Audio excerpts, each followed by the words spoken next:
sound seemed right, and it just didn't quite capture it. So one of the things about somebody's life when they pass away is more and more I've come to decide that it's kind of like a puzzle. A person's life is like a puzzle, and each one of us has a little bit of a different piece of that puzzle. And so I know my piece of the puzzle, and I know parts of other pieces, but each one of you is bringing a slightly different piece, and I've been able to get to see so much more of the whole picture because of this, which has just been really cool. And so, just a couple things. I want to say, first of all, thank you to all of you for coming here and being with us for this event. Preston is kind of an out of the way place for a lot of folks, and it's pretty cool. And now that I've spent some more time here, now I get why people wanted to live here, and I have a better perspective on what his life was like here. He really never wanted us to come visit him here. He preferred to come and see us in Montana. So this has been really neat to get some insight into that. I want to say a special thank you to my mom and to my Uncle Barrow. Without them, I would not have been able to get through the last few months. I just wouldn't have been able to cope with that. So thank you.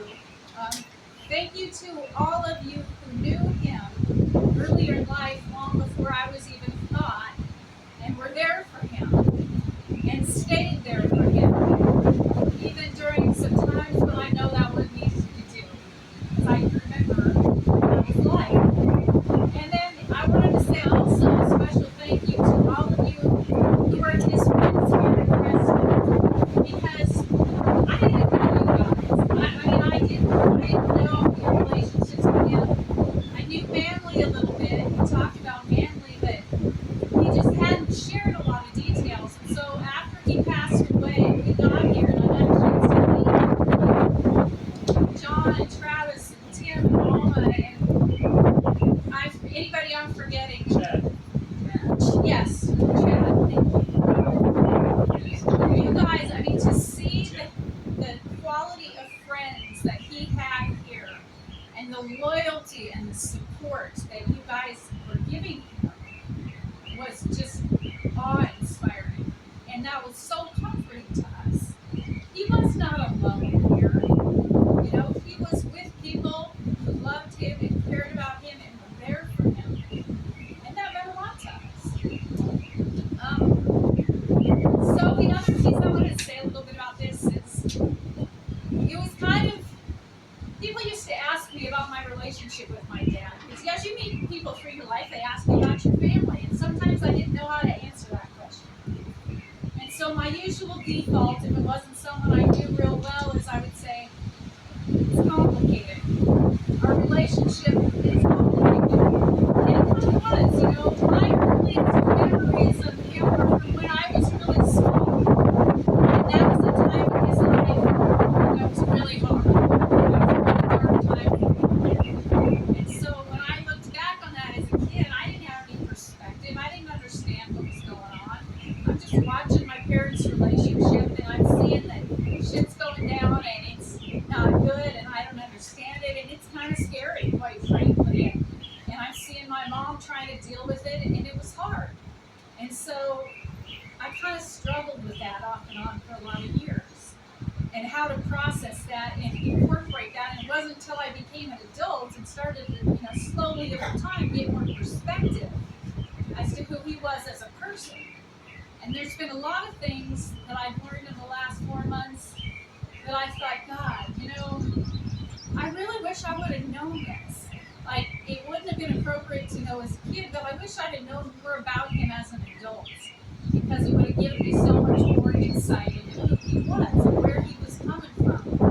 But the one thing, despite everything, all the ups and downs and all the problems, I never doubted for 1 second ever. My dad loved me more than anything. There is nothing he wouldn't have done for me, no matter how weird or dark of a place he was in.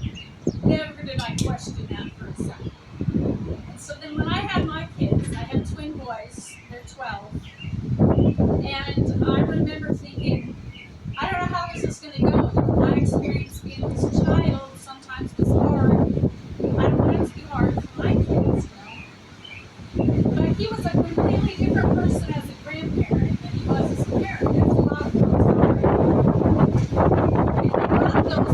his more than life. And it was beautiful to see. And it was wonderful for me to see their relationship with him completely separate from mine. And they had nothing, they adored him. They called him grandparent by his request. He was grandparent. And he absolutely adored them, and they adored him. And all they ever wanted to say was, when is he going to come back? When are we going to see him again? When can we spend more time with grandparent? And so I think that sometimes one of the things that was hard for my dad through his life was that he wasn't always able to be the person he wanted to be. He wasn't always able to be the friend that he wanted to be, the husband that he wanted to be, the employee, the spouse that he wanted to be, the parent that he wanted to be, right? But whether he knew it or not, he was the grandparent he wanted to be. And he will always, always live on forever in their memory as the person that I know he wanted to be. So